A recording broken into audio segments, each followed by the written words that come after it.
حضرات، اگر انسان اس بات پر غور کرے کہ انسانی زندگی کی سب سے یقینی شے کون سی ہے جس میں کسی شک و شبہ کی گنجائش نہیں، زندگی کی سب سے بڑی حقیقت موت ہے، جسے ہم بھلائے رکھتے ہیں۔ اگر کسی عزیز کی نماز جنازہ پڑھتے ہیں تب بھی یہ خیال نہیں آتا کہ اس وقت ہم بھی ہو سکتا تھا کہ یہاں پر بجائے ان کے میرا لاشا ہوتا۔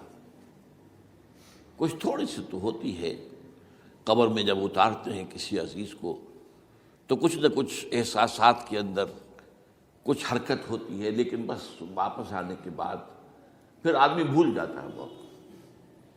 لیکن قرآن مجید نے لفظ یقین استعمال کیا ہے موت کے لیے۔ سورہ حجر کی آخری آیت ہے، حضور سے خطاب کر کے فرمایا وَاعْبُدْ رَبَّكَ حَتَّى يَأْتِيَكَ الْيَقِينُ۔ اے نبی، آپ تو اپنے رب کی بندگی میں لگے رہیے، اس کی اطاعت میں، اس کی فرمانبرداری میں، یہاں تک کہ موت آ جائے۔ تو سب سے یقینی شے حیات انسانی کی موت ہے۔ اسی طرح اس کائنات کی سب سے یقینی شے قیامت ہے۔ کچھ عرصے پہلے تک جب سائنس آئی تھی، خاص طور پر نیوٹن کا دور تھا، آپ کو یاد ہوگا بہت سو کو جو اصول تھے، میٹر از انڈسٹرکٹیبل، میٹر ڈسٹرائے نہیں ہو سکتا۔ عام گمان یہ تھا کہ کائنات ہمیشہ سے ہے، ہمیشہ رہے گی۔ یہ اس دور کا یہ تھا جو ذہنوں میں تصور تھا، جس کو نیوٹونین ایرا آف فزکس کہا جاتا ہے، فزکس کا نیوٹن کا دور۔ اور ویسے وہ بابا آدم ہے، ماڈرن فزکس کا باپ جو ہے وہ اس میں کوئی شک نہیں، نیوٹن ہے۔ ڈاکٹر مائیکل ہارٹ کی کتاب کا کئی دفعہ تذکرہ میں نے کیا آپ سے کہ تاریخ انسانی کے 100 اشخاص چن لیے جنہوں نے تاریخ کے دھارے کو رخ موڑا، اور ان 100 میں پھر گریڈیشن قائم کی۔ A selection and gradation of the 100 most influential personalities of human history۔ Number 1 پر حضور کو لایا، نمبر 2 پر نیوٹن کو لایا۔ یہ ساری جو آپ دیکھ رہے ہیں سائنس کی ترقیاں اور اس کے اکتشافات، انکشافات، ایجادات، یہ سب جو ہے اس کا بابا آدم نیوٹن ہے۔ لیکن نیوٹونین فزکس کے اندر بہت سی خامیاں تھیں جو بعد میں واضح ہوئی ہیں، اور آج کا دور آئنسٹائن ایرا کہلاتا ہے یہ۔ تو اس وقت یہ تھا کہ میٹر انڈسٹرکٹیبل ہے، اب کہتے ہیں نہیں، میٹر تو ڈسٹرائے ہو سکتا ہے، it can change into energy at any time. اور آج تصور یہ ہے کہ اس کائنات کا آغاز بھی ایک خاص وقت پر تھا، بگ بینگ، جس کا ذکر کئی دفعہ میں کر چکا ہوں، اور ایک وقت میں یہ کائنات پھر ختم ہو جائے گی۔ اور عجیب نقشہ سائنس آج وہی پیش کر رہی ہے جو قرآن مجید کی آیت میں ہے کہ اس دن ہم لپیٹ دیں گے آسمانوں کو، یوم نطوی السماء کطی السجل للکتب کما بدانا نعیدھا۔ یہ جس طریقے سے کہ پھل جھڑی ہوتی ہے ایک، وہ اس طریقے سے پھیلتی ہے پھل جھڑی، تو اس طریقے سے یونیورس پھیلی ہے، اس کی گیلیکسیز جو ہیں پھیلی ہیں، اور پھر یہ ریورس ایکشن اسی طریقے سے ہوگا، یہ لپیٹ لیا جائے گا جیسے کہ پچھلے زمانے میں کتابوں کے تومار ہوتے تھے۔ کتابیں اس طرح کی نہیں ہوتی تھی مجلد جو آپ دیکھتے ہیں، بلکہ یہ کہ ایک کاغذ ہو گیا، پورا لکھ لیا، اب یہاں پر کچھ گوند لگایا، دوسرا کاغذ لگا دیا، اس کو طے کر لیا، اب اس کے بعد تیسرا کاغذ یہاں لگا دیا، یہ طے کرتے چلے آ رہے ہیں۔ اس کو اسکرولز کہتے تھے، دی ڈیڈ سی اسکرولز بہت مشہور ہوئے ہیں کہ یہ جو بحیرہ مردار ہے اس کے قریب کی کچھ غاروں میں سے انجیل کے بہت پرانے مینuscripts جو برآمد ہوئے تھے، تو ان کو ڈیڈ سی اسکرولز کہتے ہیں۔ تو یہی ہے۔ بہرحال میں نے عرض کیا کہ انسان کی انفرادی زندگی کی سب سے بڑی حقیقت موت، اس کائنات کی سب سے بڑی حقیقت قیامت۔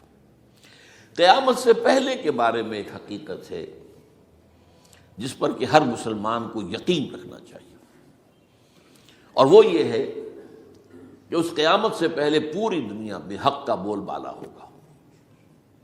اچھا، یہ وہ بات ہے جو دنیا کے اکثر مذاہب میں ہے، اکثر مذاہب میں، اور خاص طور پر جو 3 یہ مذاہب ہیں جنہیں ابراہیمی مذاہب کہا جاتا ہے، یہودیت، عیسائیت اور اسلام، میں جو صراحت کے ساتھ ہے۔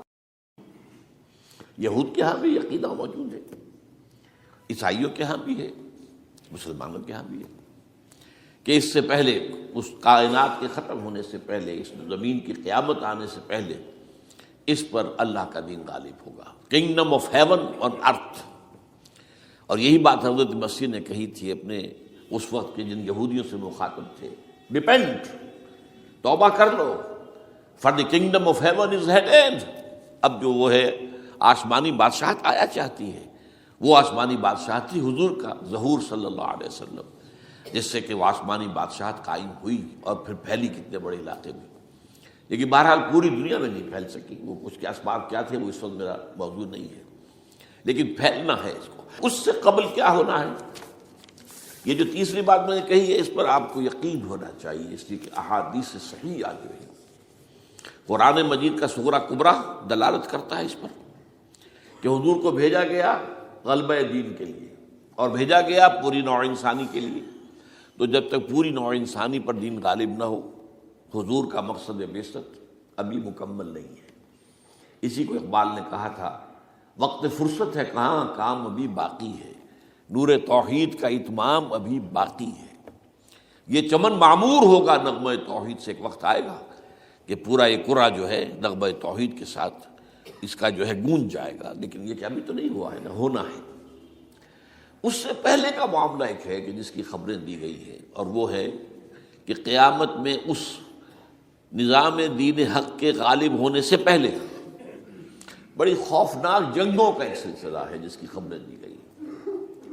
یہ یہود کے ہاں بھی ہیں خبریں موجود، عیسائیوں کے ہاں بھی ہیں۔ جو بائبل کا آخری باب ہے، ریولیشنز آف سینٹ جان، وہ کاشفات یوحنا ترجمہ کیا جاتا ہے، اور حضور کی احادیث پہ بھی موجود ہے۔ ملاحم، باب الملاحم، یہ بہت سی کتابوں کے اندر باقاعدہ ابواب ہیں۔ ایک باب الملاحم، جنگوں کا باب، ان میں سے ایک جنگ وہ ہے جسے کہا ہے اس یوحنا کی مکاشفات میں آرمگدان، اور غالباً اسی کو حضور نے قرار دیا ہے الملحمۃ العظمیٰ، عظیم ترین جنگ، الملحمۃ الکبریٰ۔ تو یہ بھی یقینی چیزیں ہیں کہ جو ہونے والی ہیں۔ یہ ملاحم کیوں ہوں گے؟ اب اس میں اچھی طرح سمجھ لیجئے کہ اس میں ایک تو ہے عذاب اکبر جو آئے گا یہودیوں پر، ایک ہے عذاب اصغر جو آئے گا مسلمانوں پر۔ میں نے یہ آج سے 20 سال پہلے کتاب لکھی تھی، وہ جو مختلف، پہلے تو وہ نوائے وقت کے اندر کالم کی شکل میں شائع ہوئی تھی، پھر یہ کہ موجودہ اور سابقہ مسلمان امتوں کا ماضی، حال اور مستقبل، غالباً اس وقت آؤٹ آف پرنٹ ہے وہ کتاب۔ بہرحال جن کو بھی دلچسپی ہو وہ اسے کہیں سے حاصل کر لیں، لائبریری سے، مکتبے سے مل جائے گی اور پڑھے اس کو۔ یہ 20-22 سال پہلے کی بات ہے، کوئی آج کی بات نہیں۔ تو اس میں ان تمام چیزوں کا میں نے تذکرہ کیا ہے، اس لیے کہ عذاب اکبر اس کو کہتے ہیں کہ کسی قوم کا نام و نشان مٹا دیا جائے۔ یہ عذاب اکبر آتا تھا صرف ان قوموں پر جن کے طرف رسول بھیجے گئے اور قوموں نے بحیثیت مجموعی رسولوں کا انکار کیا، ان پر وہ عذاب آئے۔ اسے عذاب استیصال بھی کہتے ہیں۔ فَقُطِعَ دَابِرُ الْقَوْمِ الَّذِينَ ظَلَمُوا، ان کی جڑ کاٹ دی گئی۔ ایک جڑ کاٹنا ہوتا ہے، ایک درخت کو کاٹنا ہوتا ہے، درخت کو کٹے گا تو پھر دوبارہ جڑ میں سے شاید وہ نکل آئے، لیکن نہیں، جڑ سے اکھیڑ۔ لَا يُرَىٰ إِلَّا مَسَاكِنُهُمْ، یہ عذاب جو ہے اب کسی قوم پر نہیں آ سکتا، اس لیے کہ اب کوئی رسول تو آئے گا ہی نہیں، لیکن ایک قوم پر یہ تاریخ کے قرضے کی حیثیت سے موجود ہے، اور وہ قوم یہود ہے۔ ان کی طرف رسول بھیجے گئے حضرت عیسیٰ ابن مریم، رسولا الی بنی اسرائیل، اور انہوں نے یہ بات تو بہت دور کی تھی کہ مانتے انہیں اور ان پر ایمان لاتے، الٹا جو کچھ کیا ہے آپ کو معلوم ہے۔ انہیں ولد الزنا قرار دیا، جادوگر قرار دیا، واجب القتل قرار دیا، اور اپنے بس پڑتے سولی پر چڑھوا کر دم لیا۔ حالانکہ بار ہوا یہ نہیں ہے، اللہ نے انہیں اس سے پہلے ہی زندہ اٹھا لیا آسمان پر، دوبارہ وہ آئیں گے۔ بہرحال لیکن اس قوم کے اوپر وہ عذاب جو ہے وہ قرض ہے تاریخ کا، وہ قرض ادا ہوگا۔ حضرت مسیح علیہ السلام ہی آئیں گے دوبارہ، اور ان کے ہاتھوں اس امت کا خاتمہ ہوگا، ایک ایک فرد ختم ہو جائے گا۔ یہ جب میں نے یہ باتیں کہی تھی تو امریکہ میں یہودیوں نے بڑا شور مچایا، میرے خلاف جو ہے ان کی ایک مہم نکلی یہودیوں کی طرف سے کہ اس کی کتابیں وغیرہ، اس کے ویب سائٹ بند کرو، یہ جو ہے اینٹی سیمیٹک ہے، یہ کہتا ہے سب یہودی قتل ہو جائیں گے۔ یہاں پر بھی جو میرے ساتھ ایک ڈائلاگ کرنے کے لیے کوئی 12-13 پروفیسر آئے تھے امریکہ وغیرہ سے، ان میں سے جو یہودی تھا تو اس نے بہت ناراضگی کا اظہار کیا، آپ کہتے ہیں سارے یہودی ختم کر دیے جائیں گے، یہ بات ظاہر بات ہے پیلیٹیبل نہیں ہے۔ لیکن پھر ہمارے ساتھی جو وہاں پر تھے امریکہ میں پریشان ہوئے کہ آپ کے خلاف یہاں پر اب یہ مہم شروع ہو گئی ہے، تو میں نے بتایا کہ یہ تو جو زائنسٹ ہے، جوش زائنسٹ، اور اس کے ساتھ ہے کرسچن زائنسٹ۔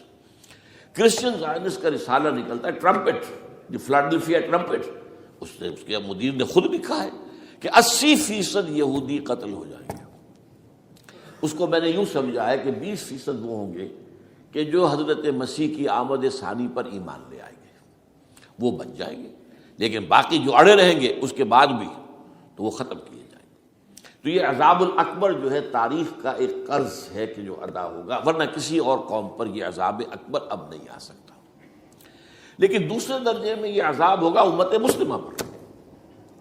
امت مسلمہ بھی تو عذاب کی مستحق ہو گئی ہے۔ وہ عذاب جو یہودیوں پر بہت پہلے آئے تھے، ضربت علیہم الذلۃ والمسکنۃ وباؤوا بغضب من اللہ، یہ تھا کہ نہیں تھا؟ حالانکہ انہوں تو یہ خیال تھا کہ we are the chosen people of the lord, ہم تو اللہ کی منتخب قوم ہے۔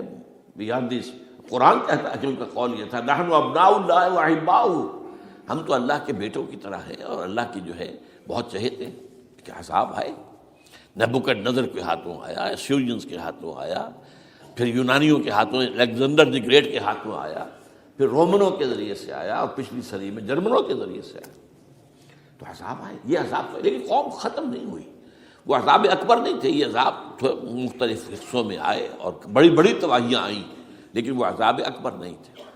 اسی طرح کے عذاب ہم پر بھی آئے، ہم پر کروسیڈرز آئے اور لاکھوں مسلمان قتل ہوئے۔ یروشلم ہمارے ہاتھ سے 88 برس تک نکلا رہا، اور اس پر عیسائیوں کا قبضہ رہا، ندیاں خون کی بہہ گئی مسلمانوں کی، اور پورا میڈیٹرینین کا ایریا جو ہے تقریباً قبضے میں رہا ہے عیسائیوں کے۔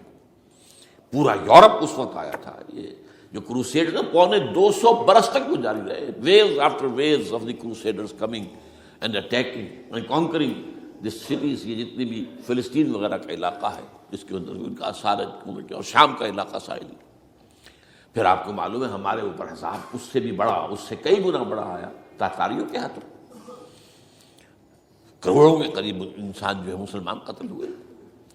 پھر اس کے بعد آپ کو معلوم ہے کہ پھر یہ یورپین کولونیلزم آ گیا، جیسے ان پر آئے تھے یونانی اور پھر رومی اور اب پھر جرمن، ہم پر آئے انگریز آئے، کہیں ولندیزی آئے، کہیں ڈچ آئے، کہیں ہسپانوی آئے، کہیں اطالوی آئے، کہیں اسپینیئرز آئے، اور پورا کا پورا عالم اسلام ان کے زیر نگین آیا کہ نہیں آیا؟ دی کولونیل ایرا جسے آپ کہتے ہیں۔ تو وہ عذاب ابھی اس امت کے اوپر اور باقی ہے، ایک قرض ہے، اور وہ کیا ہے؟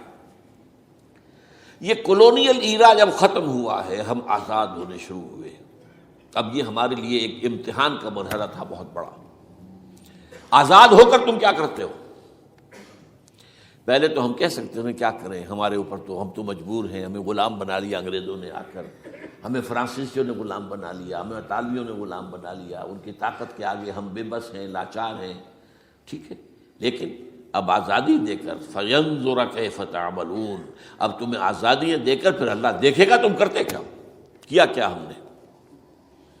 جو مسلمان قوم ملک آزاد ہوا اس نے یا تو اپنا قبلہ بنایا واشنگٹن کو یا بنایا ماسکو کو، کسی نے قرآن کو اپنا امام نہیں بنایا۔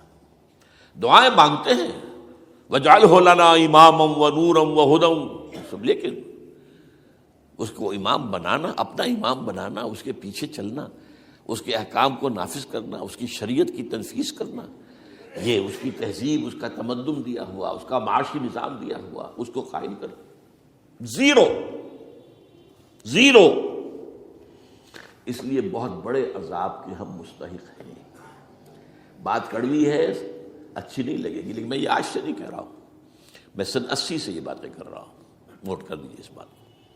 البتہ اس میں یہ ہے کہ اس امت کا معاملہ سب کا ایک جیسا نہیں، لیسو سواء، جیسے سورہ آل عمران میں کہا گیا ہے کہ یہ اہل کتاب بھی سب ایک جیسے نہیں، ان میں بھی کچھ نہ کچھ نیک لوگ تھے، امت قائمۃ آناء اللیل، راتوں کو کھڑے رہنے والے، عبادت کرنے والے موجود تھے۔ عیسائیوں میں احبار اور رہبان جو تھے وہ بڑے نیک لوگ تھے، اس وقت بھی موجود تھے، لیکن بحیثیت مجموعی کا معاملہ کیا ہے اس کو دیکھنا پڑتا ہے نا، بحیثیت مجموعی صورتحال کیا ہے؟ تو صورتحال کیا ہے کہ ہم نے کہیں بھی اللہ کے دین کو قائم نہیں کیا۔ مذہب تو ہے، لیکن ظاہر بات ہے کہ جرم جو ہے تو پوری امت کا، لیکن سب برابر نہیں ہے۔ سب سے بڑے مجرم عرب مسلمان، کیوں؟ انہیں اللہ نے جو مقام دیا وہ کسی اور کو نہیں دیا، حضور ان میں سے تھے، یہ رتبہ بلند ملا جس کو مل گیا، رسول عربی ہے نا۔ نمبر دو، ان کی مادری زبان میں اللہ کی کتاب موجود ہے، انہیں اس کو سمجھنے کے لیے کوئی نئی زبان پڑھنے کی ضرورت نہیں ہے۔ کوئی ہمارے لیے تو یہ صرف پڑھیں، نحو پڑھیں، یہ پڑھیں، وہ پڑھیں، تب کہیں جا کر اپنی آنکھ سے قرآن پڑھیں، ورنہ ترجمہ پر گزارا کریں۔ ترجمہ ظاہر بات ہے انسپائر نہیں کر سکتا آدمی، ترجمہ تو سیکنڈ ہینڈ نالج ہے۔ جب آپ ترجمہ پڑھ رہے ہیں تو گویا کہ آپ اس مترجم کی آنکھ سے پڑھ رہے ہیں، اپنی آنکھ سے تو نہیں پڑھ رہے۔ لہٰذا سب سے بڑا عذاب تو ان پر آنا ہے۔ وہ جو میں بیان کر چکا ہوں، گریٹر اسرائیل کے قیام کا معاملہ کیا ہے، تباہی تو انہی ملکوں پر آئے گی نا، وہ شام ہے، عراق ہے، اس کے لیے پہلا قدم اٹھایا تھا، ابھی تو اس کو ناکام بنا دیا ہے۔ اللہ تعالیٰ کی جو بھی حکمت ہے، جو عراق پر حملہ تھا وہ اصل میں اس لیے تھا کہ گریٹر اسرائیل کی طرف پہلا قدم تھا۔ شیرون نے کہہ دیا تھا، یہ جو پڑا ہوا اب بھی کہیں مرا نہیں ہے، اس نے کہا تھا جیسے ہی یہ صدام کی حکومت ختم ہوئی ہے، اس کے مجسمے گرائے گئے ہیں کہ ان قریب عراق پر ہمارا قبضہ ہوگا۔ یہ اصل میں تھا اس گریٹر اسرائیل کی طرف پہلا قدم۔ لیکن بہرحال ہونا نقشے جو اب آ رہے ہیں دنیا میں، اب تو بہت عام ہو گیا، 1906 سے 2006 سے چھپا ہوا نقشہ ہے وہ، اور ہمارے اخبارات میں اس کا آدھا ابھی آیا ہے، باقی آدھا تو دیا ہی نہیں گیا گا، باقی آدھا ہے مڈل ایسٹ سے متعلق۔ وہاں جو نئی تقسیم ہونی ہے، عراق کے 3 حصے ہونے ہیں۔ ایک حصہ کردستان کے ساتھ مل جائے گا، وہ گریٹر کردستان، ایران کا کردستان، عراق کا کردستان، ترکی کا کردستان ملا کر ایک کردستان۔ جیسے ہمارے ہاں پاکستان کا بلوچستان، افغانستان کا بلوچستان اور ایران کا بلوچستان ملا کر گریٹر بلوچستان بنے گا۔ یہ ان کے نقشہ، یہ نقشہ تو اس میں دیا گیا ہے جو اب اخبارات میں چھپے۔ وہ اگلا حصہ جو ہے وہ میں آپ کو بتا رہا ہوں، اور جو سعودی عرب کے ٹکڑے ہوں گے کہ ایک چھوٹی سی ریاست بنا دی جائے گی مکہ مدینہ شہروں کے اوپر مشتمل، یہ ویٹیکان ہوگا۔ جیسے ویٹیکان سٹی ہے روم کے اندر، یہ عیسائیوں کا ایک بڑا مرکز ہے، تو ایک چھوٹی سی حکومت اسے کہتے ہیں، علیحدہ ہے، وہاں اطالوی حکومت کا قبضہ نہیں ہے، وہاں پہ ان کی اپنی حکومت ہے، پوپ کی حکومت ہے۔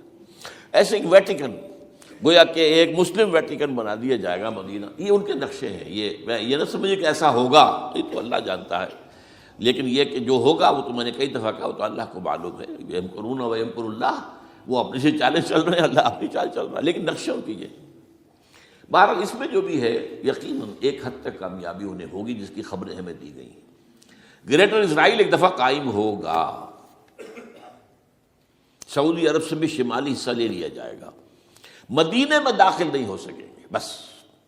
اچھا، مکے کو وہ کلیم نہیں کرتے، مکے سے انہیں کوئی سروکار نہیں ہے، لیکن یہ کہ مدینے کو وہ کہتے ہیں یہ ہمارا ہے، ہمیں یہاں سے نکالا گیا تھا۔ اور وہاں لیکن حدیث میں ہے کہ مدینے میں داخل نہیں ہو سکے گا دجال اور اس کی جو فوج ہے، لیکن باقی شام، عراق، فلسطین، لبنان اور ترکی کا جنوبی حصہ اور مصر میں جو ہے یہ سینائی پیننسلا کے ساتھ ساتھ سارا، وہ اس پر تو رو رہے ہیں ابھی تک یہودی کہ کیوں واپس کر دیا سینائی پیننسلا۔ 1967 وار میں ہم نے جیتا تھا اسے، بعد میں وہ اسحاق ریبن اور یاسر عرفات کے درمیان دوستی کروائی تھی کلنٹن نے، جس کے نتیجے میں وہ واپس آیا ہے۔ لیکن یہ کہ وہ واپس لیں گے، اور اس کے علاوہ جو فرٹائل علاقہ ہے نائل کے ڈیلٹا کا، وہ بھی ان کے شامل ہے۔ تو اس ظاہر بات ہے جب یہ ہوگا تو بڑی تباہی آئے گی، اس میں تو کوئی شک ہی نہیں۔ تو سب سے بڑی تباہی مسلمانان عرب پہ آئے گی، اور کیوں ہوگی؟ مستحق ہیں اس کے، انہوں نے اس کے باوجود کہ قرآن ان کی اپنی زبان میں ہے، انہوں نے اس قرآن کو اپنا امام نہیں بنایا۔ نمبر 2 پر میں ہمیشہ کہتا رہا ہوں کہ جو مسلمانان عجم، اگر فرض کیجئے کہ 140 کروڑ مسلمان اس دنیا میں ہیں تو 30 کروڑ کے قریب جو ہیں وہ عرب ہیں، باقی 110 کروڑ جو ہیں، 1 ارب سے زیادہ تو غیر عرب مسلمان ہیں۔ ان میں سب سے بڑے مجرم جو ہیں وہ ہم مسلمانان پاکستان۔ ہم نے ایک تقسیم کرائی اسلام کے نام پر، ہم نے کہا کہ ہم اسلام کا نظام قائم کریں گے، اور اللہ نے ہمیں معجزے کے طور پر عبور عطا کر دیا پاکستان۔ اب قمری حساب سے 63 برس گزر چکے ہیں، جو آپ 61 کہتے ہیں، اگر قمری حساب رکھے 63 برس ہو چکے، کہاں ہے وہ اسلام؟ لہذا مستقل. لیکن اب اس میں یہ ضرور ہے کہ ابھی پاکستان کے معاملے کو میں سمجھتا ہوں کہ ہینگنگ ان دی بیلنس والا معاملہ ہے. ابھی نہیں کہہ سکتے. اللہ تعالیٰ شاید کوئی توفیق دے دے، کوئی معجزہ ہو جائے، کیونکہ میرا تو یقین یہ ہے کہ یہ قائم بھی معجزے سے ہوا ہے، جس پر میں نے تفسیراً کتاب میں لکھا ہوا ہے اپنی استحکام پاکستان. اور اب کوئی دوبارہ معجزہ ہو سکتا ہے، اور وہ معجزہ کیا ہوگا کہ پوری قوم میں توبہ کی ایک کیفیت پیدا ہو جائے. اللہ کے کرنے سے ہو سکتی ہے. تمام انسانوں کے دل جو ہے اللہ کی 2 انگلیوں کے مابین ہے. حضور نے ہمیں خبر دی ہے، جدھر چاہتا ہے پھر دیتا. تو کوئی عجب نہیں کہ ایسا ہو جائے. بہرحال اس اعتبار سے میں آپ سے عرض کر رہا ہوں کہ یہ پاکستان کے بارے میں نے جو آپ کو 2 آیتیں سنائی ہیں سورہ انبیاء کی، اس آخر کے حصے میں آئی ہیں سورہ انبیاء میں. وَإِنْ أَدْرِي أَقَرِيبٌ أَمْ بَعِيدٌ مَا تُوعَدُونَ. دیکھو لوگوں، مجھے یہ معلوم نہیں ہے کہ جس عذاب خداوندی کا تم سے وعدہ کیا جا رہا ہے وہ قریب آ گیا یا دور ہے. یہ حضور سے کہا جا رہا ہے. قل، آپ یہ کہہ دیجیے، ان ادری اقریب ام بعید ما توعدون. ساتھ ہی یہ بھی فرمایا وَإِنْ أَدْرِي لَعَلَّهُ فِتْنَةٌ لَكُمْ وَمَتَاعٌ إِلَىٰ حِينٍ. اور مجھے نہیں معلوم، ہو سکتا ہے کہ یہ تمہارے لیے ایک فتنہ بن کر معاملہ آ گیا ہو اور ابھی تمہیں اور مہلت دے دی جائے. اس حوالے سے ہم نہیں کہہ سکتے. اب آپ کو معلوم ہے، میں تفصیل سے بیان کر چکا ہوں جس طریقے سے مجموعی طور پر پاکستان کا گھیراؤ کیا گیا ہے، اور جس طریقے سے یہ جتنا نیو کونز کا اور کرسچن اور جو جیوش زائنسٹ ہیں، اور اب ان کے اندر اضافہ کیجیے اب ہندو زائنسٹ کا، اب یہ جس طریقے سے گھیرے کے اندر لے رہے ہیں پاکستان کو، جس طرح بھارت کی فوج افغانستان میں بھی آ رہی ہے. اس نے اپنے کتنے قونصل خانے کھولے ہوئے ہیں افغانستان میں، کس لیے؟ جو کچھ وہ ہو رہا ہے بلوچستان کے اندر، جو کچھ ہمارا پورا صوبہ سرحد ہے، اور اس سے آگے بڑھ کر جو کچھ کراچی میں ہو رہا ہے، یہ سارے معاملات جو ہیں وہ دیکھ لیجئے تو گویا کہ باہر سے ہمارا گھیراؤ مکمل ہو چکا ہے. اور اس میں یہ ہے کہ تازہ جو بمبئی کے اندر جو ہوئے ہیں معاملات وہ نوٹ کیجئے کس طریقے سے. اب اسے کہا جا رہا ہے کہ کچھ مسلمانوں نے کیا ہے، حالانکہ اس کے اندر سب سے بڑا ثبوت یہ ہے کہ ایک ہندو ہیمنت، جس نے کہ وہاں ساری تحقیقات کی کہ سمجھوتا ایکسپریس کو جو اڑایا تھا کس نے اڑایا تھا، اس کی انہوں نے کہا جب کی ہے تحقیقات. اب یہ اس کو گیو دم دی کریڈٹ. ہندو قوم کے اندر کم سے کم یہ بھی بات موجود ہے، جہاں وہ بدماشیاں ہیں وہاں یہ بھی ہے، یہ خیر بھی ہے. جہاں برائیاں ہیں ان کے اندر وہ خوبیاں بھی ہیں. ان کا ایک کمیشن ہے، اس نے صاف ایک ہندو کو، اور ہندو بھی سرونگ کرنل کہا یہ ہے ماسٹر مائنڈ، اس نے کروایا، اور وہ گرفتار ہوا. Serving kernel of Bharat army. تو اب ظاہر بات ہے کہ اس کو مارا گیا ہے بمبئی میں. اس کو مسلمان کاہے کو مارے گے؟ مسلمانوں کا تو وہ کہ محسن تھا. وہ مسلمان کس وجہ سے اسے مارے گے؟ اسے مارنے والے کون ہیں؟ وہی ہندو زائنسٹ کہہ لیجیے ان کو، یا ہندو تشدد پسند کہہ لیجیے، جو پاکستان کو ختم کرنے پر تلے بیٹھے ہوئے. یہ ان کا در حقیقت کام ہے کہ اس شخص نے اتنی بڑی حرکت کی کہ ہمیں جو ہے ہماری سازش کو بے نقاب کر دیا.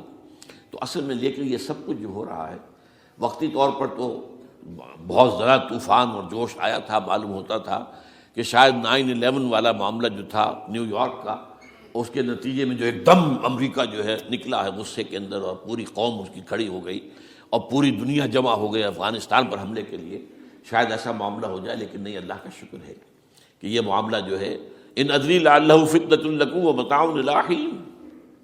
ابھی کل کی جو تازہ ترین رپورٹ ہے وہ یہ ہے کہ اوباما کو بریفنگ دی گئی ہے کہ پاکستان کے جو نیوکلیئر بامبس ہیں وہ ولنریبل ہے، اور ان کے اندر اندیشہ ہے کہ وہ جو ہے شدت پسندوں کے ہاتھ میں نہ پڑ جائے. اس کو کوئی نہ کوئی بہانہ انہوں نے بنانا. یہ جو میں آپ سے عرض کر چکا ہوں، کچھ ہمارے لوگوں کو یہ امیدیں ہو گئی تھی براک اوباما کے آنے سے. یہ میں نے پھر اس کے بعد ایک مضمون میں پڑھا ہے، آپ کے لیے بھی نئی بات ہوگی. براک کا لفظ جو ہے اس میں یہ بھی اسلامی ہے، یہ برکت سے ہے، اس لیے کہ اس کا باپ جو ہے وہ سواحلی علاقے کا، سواحلی زبان جو ہے کینیا کا ساحلی علاقہ جو ہے وہ سواحلی زبان جو ہے اس میں عربی کی بڑی آمیزش ہے، کیونکہ وہ تو بہت قریب ہے نا. عرب سے کتنا فاصلہ ہے، وہ درمیان میں وہ ریڈ سی ہے، بڑا چھوٹا سا سمندر ہے. تو سواحلی زبان میں عربی اثرات ہیں. تو یہ برکت والی بات، جیسے ہم کہتے ہیں کسی کا نام برکت حسین، برکت علی، تو یہ وہ ہے براک برکت والا، براک حسین، اور پھر حسین کا موجود. تو اس سے بڑی توقعات ہو گئی تھی، لیکن نظر یہ آ رہا ہے کہ جو بش کا ایجنڈا تھا، اس لیے کہ اصل میں اس کی پالیسی بنانے والے میں آپ کو بتا چکا ہوں کوئی ایک فرد نہیں ہوتا وہاں تو پورے ادارے ہیں، بڑے بڑے تھنک ٹینکس ہیں. اور یہ ثابت ہو گیا ہے کہ اس اوباما نے آتے ہی سب سے زیادہ کٹر جو زائرسٹ تھا امریکہ کے اندر، جس کا نام ہی اسرائیل ہے، اسرائیل رحم جو ہے اسرائیل رحم ایمانویل، اس کو اپنا بنایا chief of the white house staff. اور یہ وہ شخص ہوتا ہے کہ جو گویا کہ جس کے گھیرے میں ہوتا ہے صدر امریکہ کا. صدر سے کون مل سکتا ہے، یہی فیصلہ کرے گا. کون نہیں مل سکتا، یہ فیصلہ کرے گا. کون سی رپورٹ صدر تک جائے گی، یہ فیصلہ کرے گا. کون سی رپورٹ روک لی جائے گی، یہ فیصلہ کرے گا. تو گویا کہ صدر کے کان بھی وہ، صدر کی آنکھ بھی وہ. لہذا صدر جو ہے اس کے تو اوپر گھیرا ہوتا. اور اس سے بھی آگے بڑھ کر نوٹ کیجیے، میں نے آپ کو پہلے بتایا بھی تھا، ساؤتھ ایشیا کے لیے اس نے اپنا ایڈوائزر بنایا ہے ایک ہندو کو. اس کا نام ہے سونال شاہ. اور یہ جو ہندوؤں کی تنظیم ہے، جو انتہائی جو ایکسٹریمسٹ ہندو ہیں، وشوا ہندو پریشد، یہ وشوا سری پرشانت ہے جس کا اسٹوڈنٹ ونگ ہے بجرنگ دل کا یاد. ساؤتھ ایشیا سے مراد بھارت اور پاکستان، اس کے معاملات میں اس کا ایڈوائزر جو ہے سونال شاہ ہے. تو حالات جو ہیں اس اعتبار سے انتہائی یوں سمجھیے کہ خطرناک. اور دوسری طرف اندرون معاملہ کیا ہے؟ سائنس کی دو اصطلاحات آپ نے سنی ہوگی، centrifugal forces, centripetal forces. Centrifugal وہ ہوتی ہے کہ جو مرکز سے توڑنے والی ہوتی ہے، بھاگتا ہے ہر ایک مرکز کو چھوڑ کر، یہ سینٹریفیوگل فورسز. سینٹریپیٹل وہ ہوتی ہیں جو مرکز کی طرف لانے والی ہو، جو ایک مرکز کے گرد لوگوں کو جمع کرے. تو مرکز گریز اور مرکز کی طرف رخ کرنے والی. ہمارے پاس سینٹریپیٹل فورس صرف ایک ہے، وہ اسلام ہے. اور وہ ہے نہیں. ہر چند کہیں کہ ہے، نہیں ہے. کہاں ہے نظام؟ کہاں ہے؟ مذہب تو ہے، مذہب تو انڈیا میں بھی ہے، مذہب امریکہ میں بھی ہے، مذہب کی تو کوئی کمی نہیں ہے. فاسٹسٹ گروئنگ ریلیجن میں نے بارہا کہا ہے دنیا میں مانا جا رہا ہے کہ اسلام، لیکن مذہب دین نہیں ہے. حضور بھیجے گئے تھے دین کو غالب کرنے کے لیے.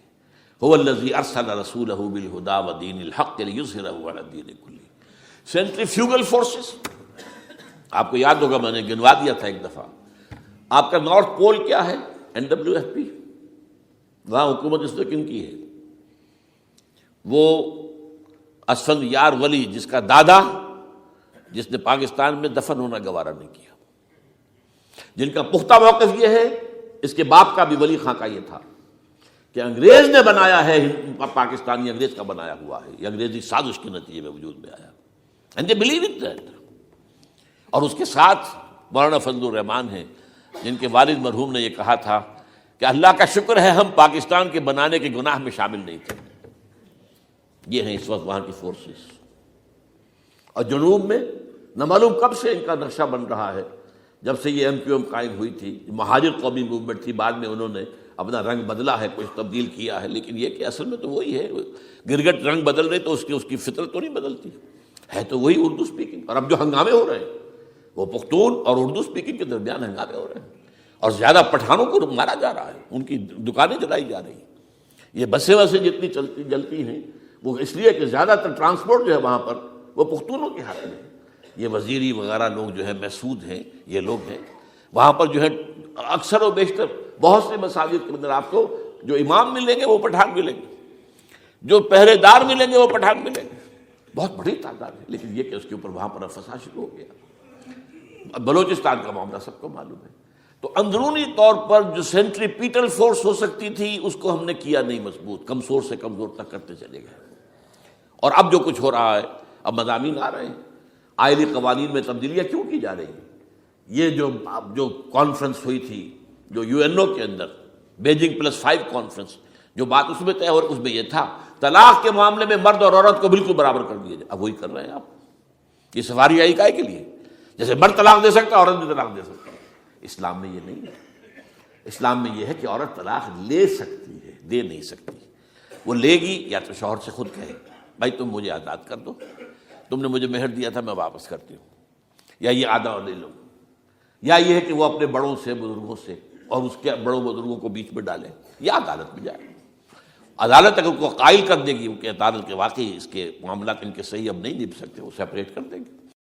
وہ ایک ہے خلا لی جا سکتی ہے، طلاق دی نہیں جا سکتی، یہ فرق رکھا گیا۔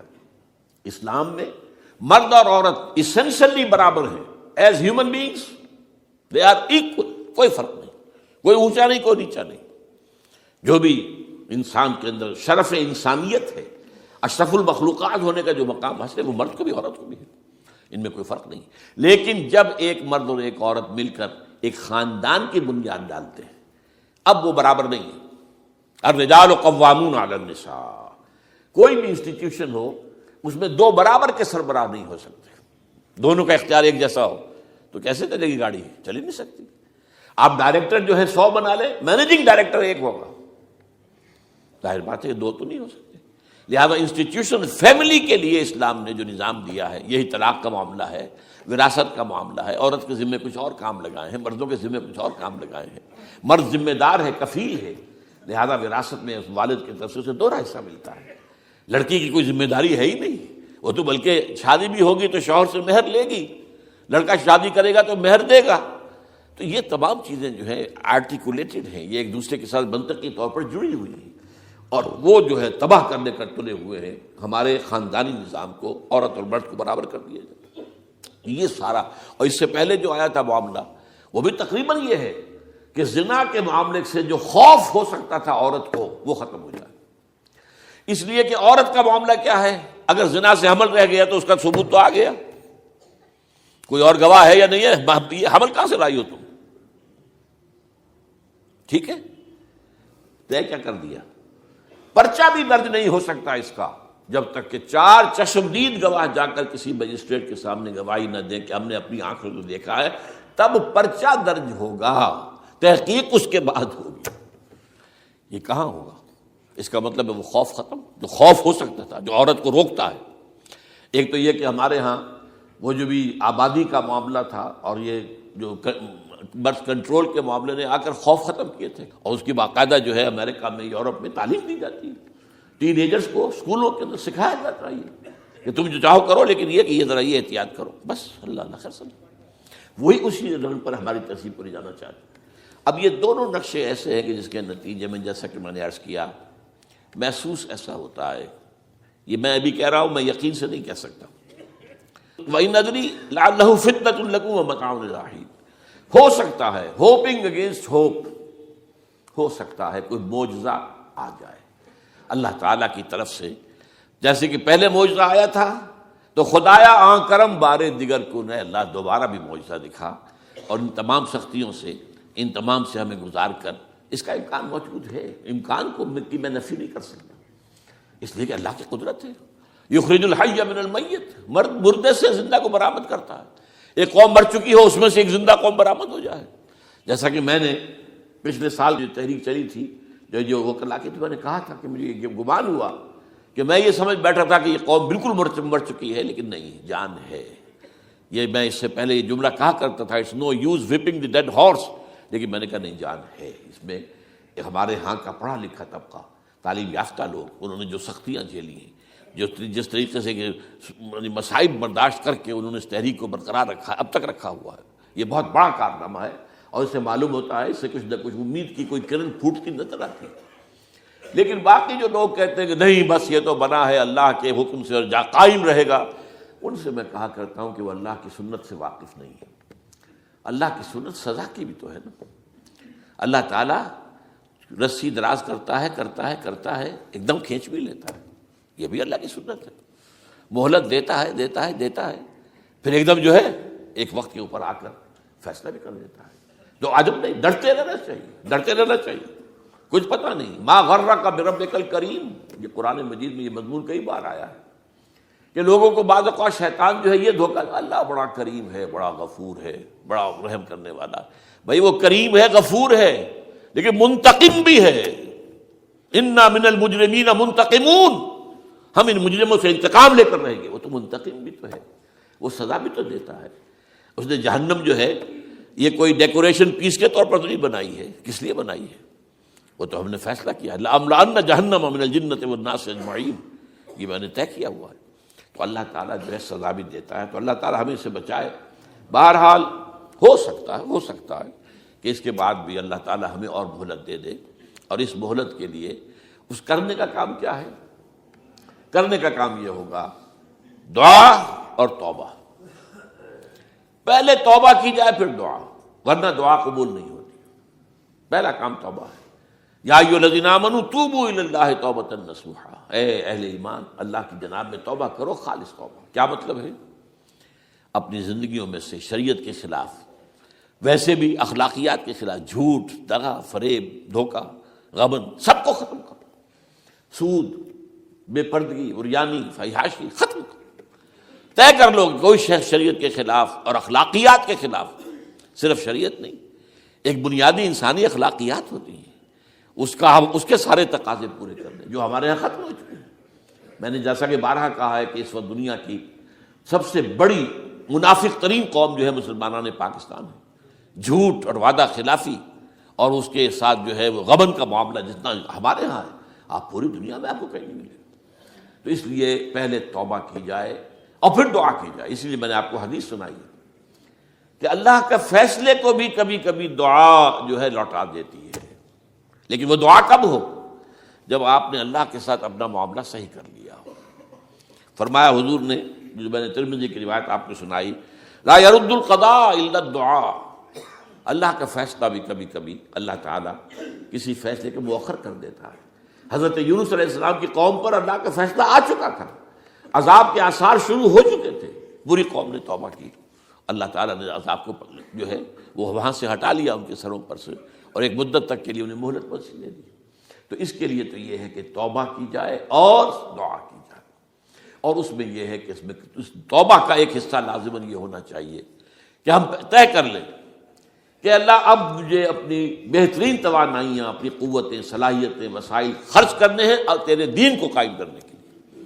اس کے لیے کسی نہ کسی جماعت کے اندر، جس کو بھی آدمی سمجھے کہ ہاں یہ بہترین جماعت ہے، یہ صحیح ترین جماعت ہے، یہ واقعی اسلام کو قائم کرنے کے لیے کام کر رہے ہیں اور واقعی اس طریقے سے کر رہے ہیں جس طریقے سے وہ ہو سکتا ہے.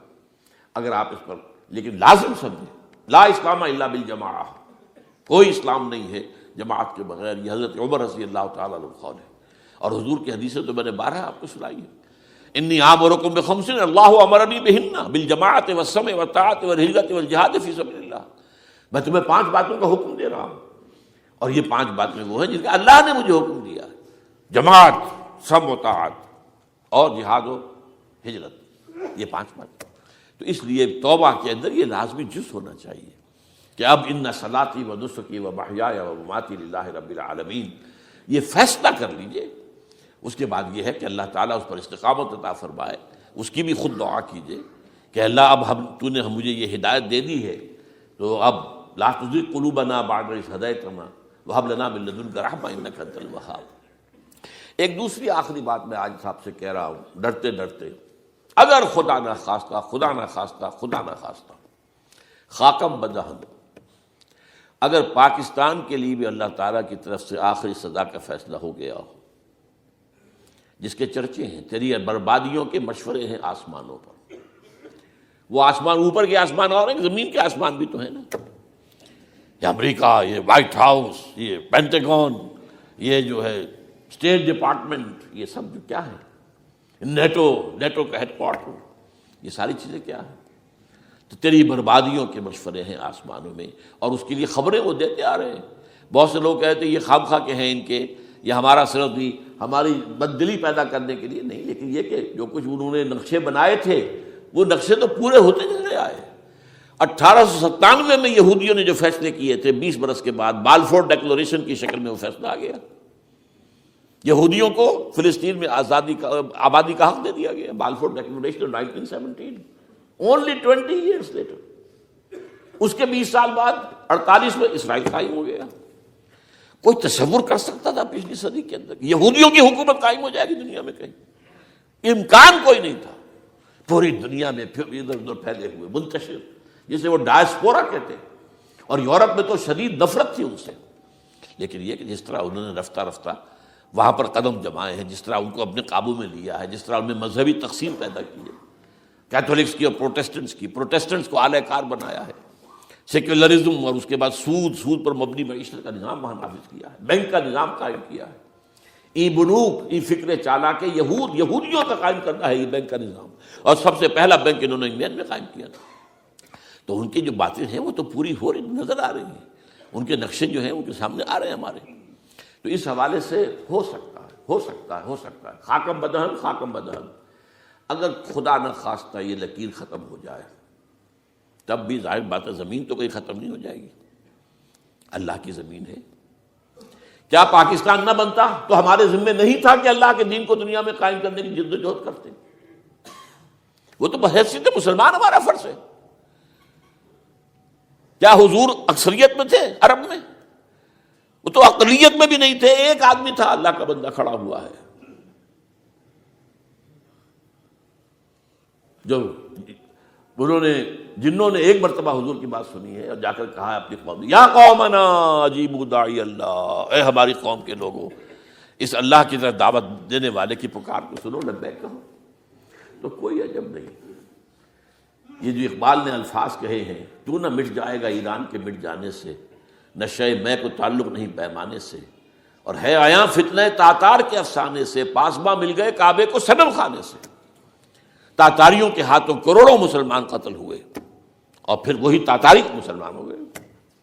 امت مسلمہ کی قیادت ان تاتاریوں کے ہاتھ میں آ گئی، عربوں سے لے کر ان تتولوا یستبدل قوما غیرکم، جو بات سورہ محمد میں کہہ دی گئی تھی بالکل آغاز میں، اگر اے عربوں تمہیں جو مقام ہم نے دیا ہے، اپنا رسول تم میں سے بھیجا، بعث فی الامیین رسولا منہم، تمہاری زبان میں اپنی کتاب نازل کی، تو تمہیں جو مشن سونپا ہے اگر تم نے اسے پیٹھ دکھا دی تمہیں ہٹائیں گے، کسی اور قوم کو لے آئیں گے۔ اور یہ 13ویں صدی عیسوی میں ہو گیا، 1258 میں آخری خلیفہ بنو عباس کا اسے محل سے نکالا ہے مستعصم باللہ کو، اور ایک جانور کی کھال میں لپیٹ کر ڈال دیا ہے گلی میں، اور گھوڑے دوڑا ہوئے اس کے اوپر۔ یہ آخری چراغ گل ہوا ہے بنو عباس کا، جس پر کہا تھا سعدی نے، آسمارا حق بود بر خوب بارد بر زمین بر زوال ملک مستعصم امیر المومنین۔ مستعصم باللہ نام تھا آخری خلیفہ کا، اس کی حکومت کے زوال پر آسمان سے خون بھی برسے تو اس کا حق ہے آسمان کو کہ خون کی بارش کرے۔ تو یہ چیزیں ہیں جو کہ نوٹ کرنے کی ہیں۔ اگر خدا نہ خواستہ ایسا ہو جائے تو ظاہر بات ہے کہ اسلام پھر بھی زندہ رہے گا۔ ہم مر سکتے ہیں، اسلام نہیں مرے گا، اسلام کو تو رہنا ہے۔ جیسا کہ حضور نے فرمایا کہ میں آخری رسول ہوں، تم آخری امت ہو، وہ تو یہ ہے، البتہ یہ ہے ہو سکتا ہے ہم سے یہ قیادت چھین کر کسی اور کو دے دی جائے، اور کوئی عجب نہیں کہ ہندوؤں سے ہمیں پٹوا کر ہندوؤں کے ہاتھ میں دے دی جائے۔ تاریخ کی میں مثال دے رہا ہوں، ہے یہاں فتنہ تاتار کے افسانے سے، پاسباں مل گئے کعبے کو صنم خانے سے۔ آخر ہندوستان میں 20 کروڑ مسلمان ہے کہ نہیں، بلکہ زیادہ ہے۔ آپ سوچئے اس ہندوستان کی سرزمین سے شیخ احمد دیدات پیدا ہوا تھا، جس نے پوری دنیا میں عیسائیوں کو جو ہے وہ مناظروں میں شکست دی ہے۔ اسی ہندوستان سے آج ذاکر نائک کھڑا ہوا، پوری دنیا میں ڈنکا بجا رہا ہے، عیسائیت کے خلاف، یہودیت کے خلاف، ہندو مت کے خلاف، ان کی کتابوں سے، ان کے ویدوں سے، ان کے تمام جو اسکرپچرز ہیں ان کے حوالے سے ثابت کر رہا ہے تمہارا دین غلط ہے، تمہارے ہاں تو محمد کی بشارتیں موجود ہیں، دیکھو یہ ہے، یہ کتابیں ہیں، یہ پڑھی ہیں۔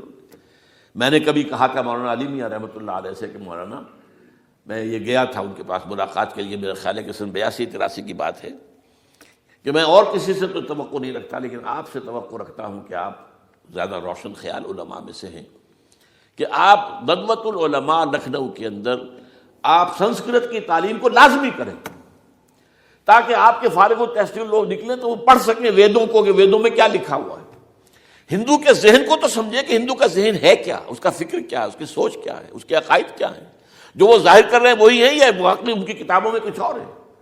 آج ہمارا بھی ظاہر بات ہے کہ آج اسلام جو ہے، کوئی تازیوں کے جلوسوں سے کوئی اسلام کو پہچانے، یا جو پیروں کے مقبروں کے اوپر جو ہے صوفیہ کے جو عرس ہو رہے ہیں اس کے حوالے سے اسلام کو پہچانے گا، تو کیا وہ صحیح اسلام کو پہچانے گا؟ اسی طریقے سے آپ کو ہندو مذہب کا ذہن جو ہے کیا ہے، تو وہ وعدہ کیا کہ ہاں آپ نے بہت اچھی بات کہی ہے۔ 2 سال کے بعد میری ملاقات وہاں ہوئی ایک کانفرنس میں، وہ بھی مدعو تھے، میں بھی تھا شکاگو میں۔ میں نے پوچھا مولانا وہ آپ نے کیا؟ کہ میں تو بھول ہی گیا۔ یہ ہمارے علماء کا اصل میں معیار ہے، نئی بات کو جو ہے کوئی قبول کرنا ان کے لیے اتنا آسان نہیں۔ آج ذاکر نائک کر رہا ہے، ڈٹ کر رہا ہے، ان کے اسکرپچر سے، ان کے حوالوں سے، اپنشد سے، اور تمام جو ان کے جو ہیں ویدوں سے. تو یہ کام جو ہو رہا ہے. اسی طریقے سے یہ بھی بات میں آپ کو بتا دوں کہ میرے دورہ ترجمہ قرآن کی جس قدر پذیرائی بھارت میں ہو رہی ہے پاکستان میں نہیں ہے. پاکستان میں تو میرے چینلز بند کر دیے گئے. مجھ پر بہت سے چینلز جو ہیں ان کا دروازہ بند ہے. پی ٹی وی میں تو میرا داخلہ ہی حرام ہے اور باقی سب میں بند کر دیا گیا. ایک جو ہے ہمارے ہاں ایک مائنورٹی کمیونٹی ہے وہ اتنی زوردار ہے اور ظاہر بات ہے نیوسنس ویلیو اگر زیادہ ہے تو وہی چیز دنیا میں چلتی ہے. آپ کو معلوم ہے بند کرا دیا انہوں نے. کچھ عرصے کے لیے ذاکر کا پروگرام بھی ممبئی میں بند کرا دیا تھا لیکن وہاں تو کھل گیا. اس لیے کہ کم سے کم ذاکر نے پچھلے دنوں کہا ہے ایک کانگریس ایک اپنے اجلاس کے اندر, اور یہ عجیب بات ہے اس سے پہلے اس نے کبھی کوئی سیاسی بات نہیں کی, لیکن اس نے یہ بات کہی ہے کہ پہلے تو کہا جاتا تھا ہندوستان میں کہ مسلمان تعلیم حاصل نہیں کرتے, جاہل ہیں, اس لیے پیچھے رہ جاتے ہیں. اور آج جب مسلمان آگے آگے ہے تعلیم میں تو اب آئی ٹی کے میدان میں دروازہ بند کر دیا گیا مسلمانوں کا. یہ اس نے کھل کر کہا ہے, بامبے کی اسٹیج پر کہا ہے. لیکن اس نے یہ کہا کہ جو کچھ بھی ہے ہندوستان میں, لیکن ایک بات ہے کہ ہندوستان کی عدلیہ صحیح جگہ پر قائم ہے, اس کا مقام درست ہے. آپ سوچئے ہمارے ہاں اس کا تصور ہے کہ اس طریقے کی انکوائری کمیٹی آئے اور اس طرح کھل کر اس کا جو ہے لوگوں کے سامنے اس کو بیان بھی کر دیا جائے. ہمارے ہاں تو کسی انکوائری کمیٹی کی رپورٹ آج تک سامنے آتی ہی نہیں, سب بند. کوئی کمیٹی جو بھی کچھ ہو جائے اس کے بعد کسی کو پکڑنا, سرونگ کرنیل کو پکڑ لینا.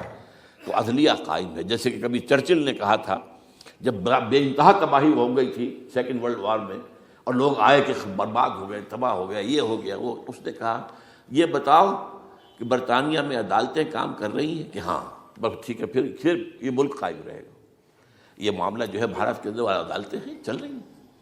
تو اس حوالے سے کوئی عجب نہیں, کوئی عجب نہیں.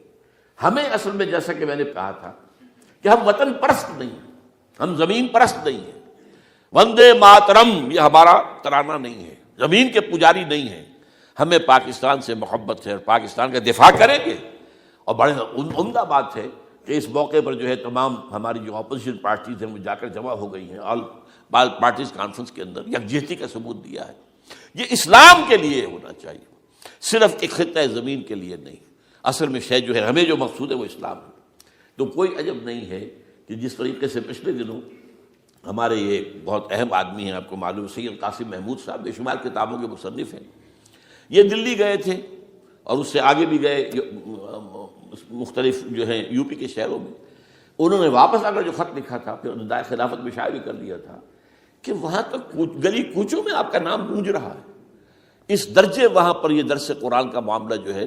اور اگر آپ نے کبھی پیس ٹی وی پر وہ دیکھے ہوں میرے 10 لیکچر جو میں دے کر آیا تھا آج سے 4 سال پہلے, 15,000 افراد. اور یہ کہنے میں 15,000 نہیں ہے, ورنہ تو اسے 50,000 کا بھی کہا جا سکتا حضور میں کو. وہ تو گنتی اس لیے ہے کہ کرسیاں رکھی گئی تھی 15,000 اور ساری کرسیاں فل تھیں اور بھی لوگ کھڑے ہوئے تھے, تو 15,000 پلس. کہیں پاکستان میں تو آج تک یہ بات نہیں ہوئی ہے. لیکن یہ کوئی عجب نہیں, قرآن مجید میں سورہ انعام میں نقشہ کھینچ دیا گیا. حضور سے کہا گیا اے نبی آپ مایوس اور بددل نہ ہوں, اگر یہ مکے والے ہماری اس کتاب قرآن کی قدر نہیں کر رہے تو ہم نے ایک قوم کو تیار کر رکھا ہے جو اس کی ناشکری نہیں کریں گے, ناقدری نہیں کریں گے.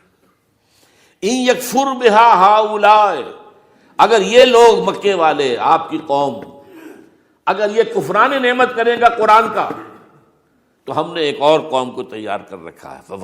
وکلنا بہا قوما لیسوا بہا بکافرین, وہ اس کی ناقدری نہیں کریں گے. اب دیکھ لیجیے معجزہ کیا ہوا.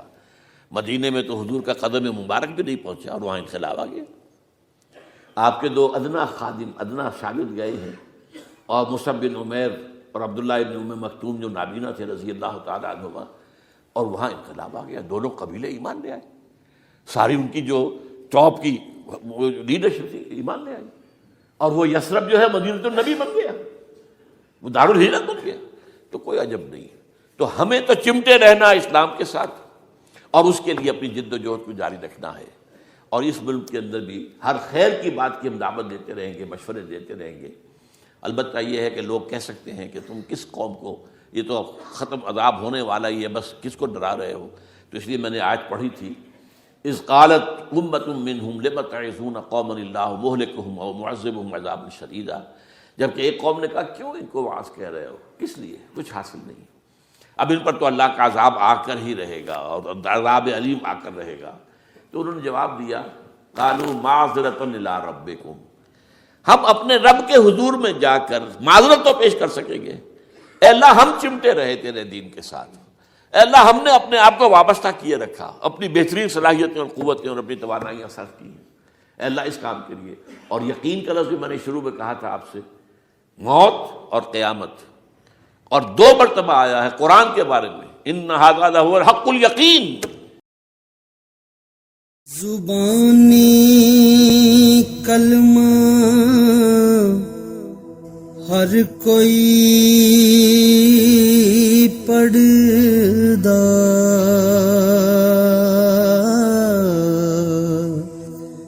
تے دل دا پڑھدا کو